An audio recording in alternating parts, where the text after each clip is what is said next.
Carlos Alcaraz sends special message to Emma Raducanu after tough mixed doubles loss. After months of buzz and breathless anticipation, the much-talked-about doubles union of Emma Raducanu and Carlos Alcaraz lit up Arthur Ashe Stadium, only to vanish almost as swiftly as it arrived.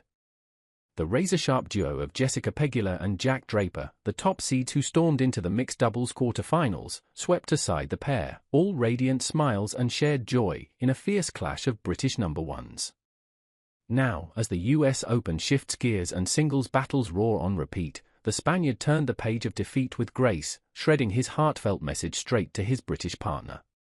Emma Raducanu recently lit up Instagram with a carousel of snapshots, capturing the magic of her mixed doubles run alongside Carlos Alcaraz. Captioning it with "De Locos, gracias partner, had so much fun," translated as "crazy. Thank you partner, had so much fun," she let the world glimpse their joy on court. As the post spread like wildfire, the Spaniard wasted no breath to strike back in style. He chimed in, "Still waiting for those Spanish words, thank you, partner." A playful note that sealed their story with charm. In a carnival-like roar under the Arthur Ashe lights, Britain's Emma Raducanu and Spain's Carlos Alcaraz chased a $1 million dream, only to see it crushed by fellow Briton Jack Draper and American star Jessica Pegula, who powered their way into Wednesday's semi-finals. The irony was sharp. Despite Pegula carrying home pride, it was the losing duo who drew the thunderous love of Flushing Meadows, the crowd swaying behind every shot as if urging them toward destiny. But destiny was ruthless. Draper and Pegula stormed through 4-2, 4-2 in the tournament's bold, shortened format, leaving Raducanu and Alcaraz out of the reimagined mixed doubles. There lingered a fear they might not even show, with Carlos Alcaraz fresh from battling through the ATP final in Cincinnati barely a day earlier. Yet under the New York night, he and Emma Raducanu strode out together onto Arthur Ashe Stadium, greeted by a wave of deafening cheers and thunderous screams. It was a moment of spectacle, a duet of rising stars stepping into the glow of expectation. From the first rally, their joy radiated, smiles, laughter, and lightness folding into the rhythm of the match. For them, it was a fun tune-up, a rehearsal before the battles that truly mattered, the singles campaigns looming on the horizon.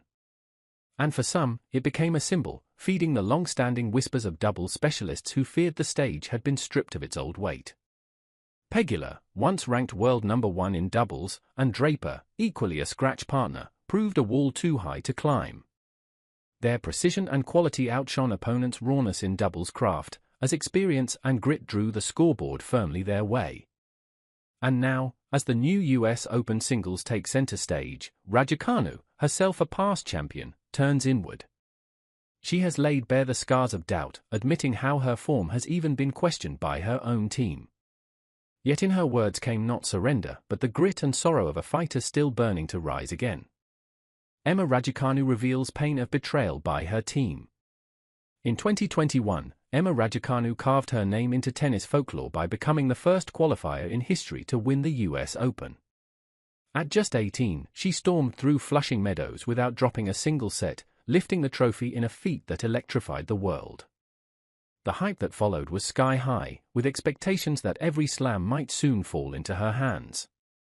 Yet, such a burden was always too heavy, too unrealistic for any teenager to carry. The truth has been sobering. Since that glittering triumph, Raducanu has not claimed another title.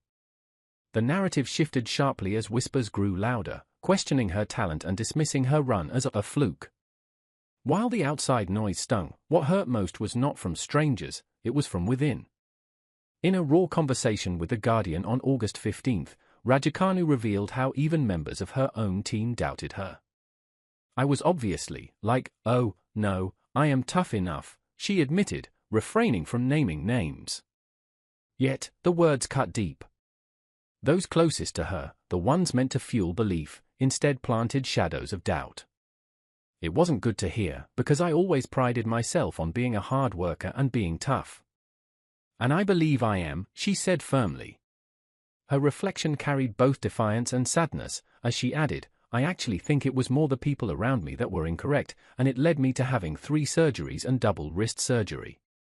Many suspect her comments point toward former coaches. Now, as the US Open looms once again, the stage is set for a different kind of battle. Can Raducanu rise from scars, summon her steel, and ignite New York's lights once more? Only time will write that chapter.